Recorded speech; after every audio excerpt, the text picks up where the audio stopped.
Well, happy Sunday. This is Jan Payne, empowering you to attract incredible possibilities.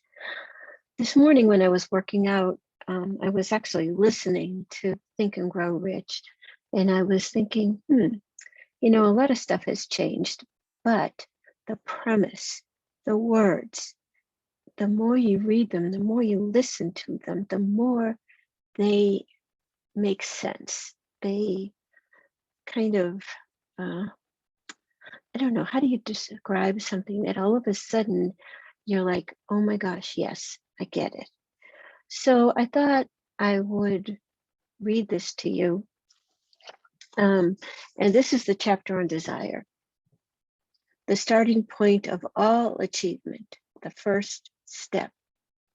When Edwin C. Barnes climbed down from the freight train in Orange, New Jersey, more than 30 years ago, he may have resembled a tramp, but his thoughts were those of a king. As he made his way from the railroad tracks to Thomas Edison's office, his mind was at work.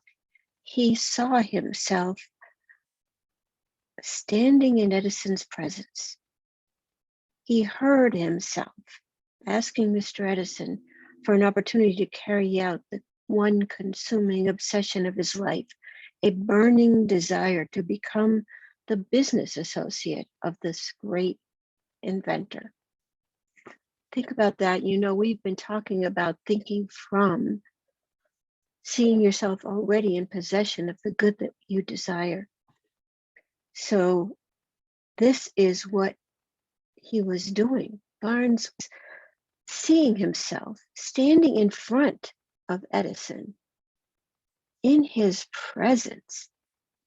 And he heard himself see the senses, see, hear, smell, taste, touch. We've got to involve each one of those. Barnes' desire was not a hope. It was not a wish. It was a keen, pulsating desire which transcended everything else.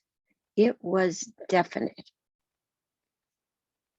Again, this is so important, because if you want to succeed, you've got to have an image of what it is that you want.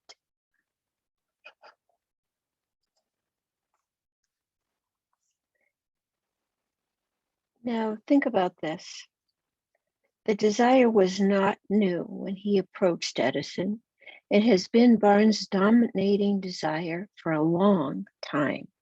In the beginning, when the desire first appeared in his mind, it may have been, probably was, only a wish. But it was no mere wish when he appeared before Edison with it. A few years later, Edwin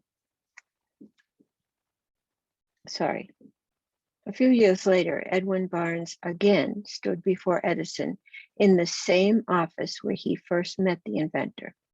This time, his desire had been translated into reality. He was in business with Edison. The dominating dream of his life had become a reality. That's crazy. That's crazy. You're thinking, okay, well, I don't know what you're thinking, but you're probably thinking, well, that's for somebody else, but not for me, right? Every single thing that ever was or ever is already here. This was an idea. That's all. That's all. That's huge. But a picture, having a picture of this AirPod, it's so important to have that picture, because if you don't have a picture, if you can't visualize yourself doing that which you want to do, it's not going to happen.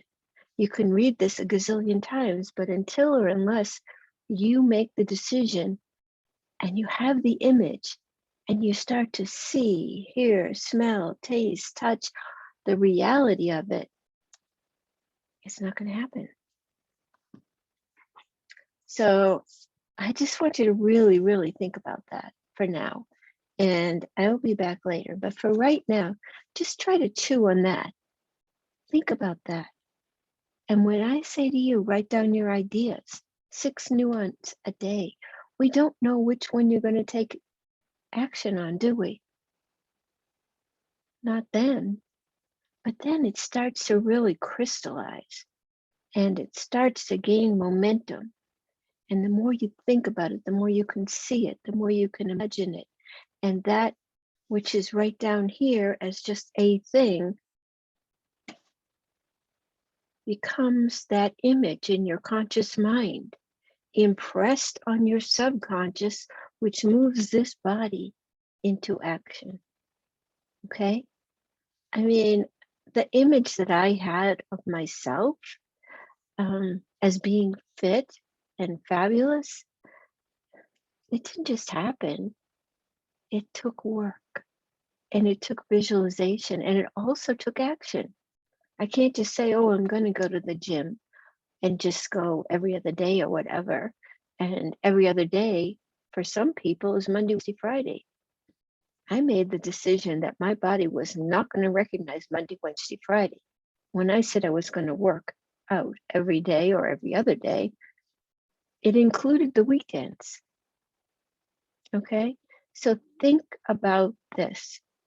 Really think about it. And I'll be back with the rest of this chapter later. But for now, this is Jan Payne empowering you to attract possibility.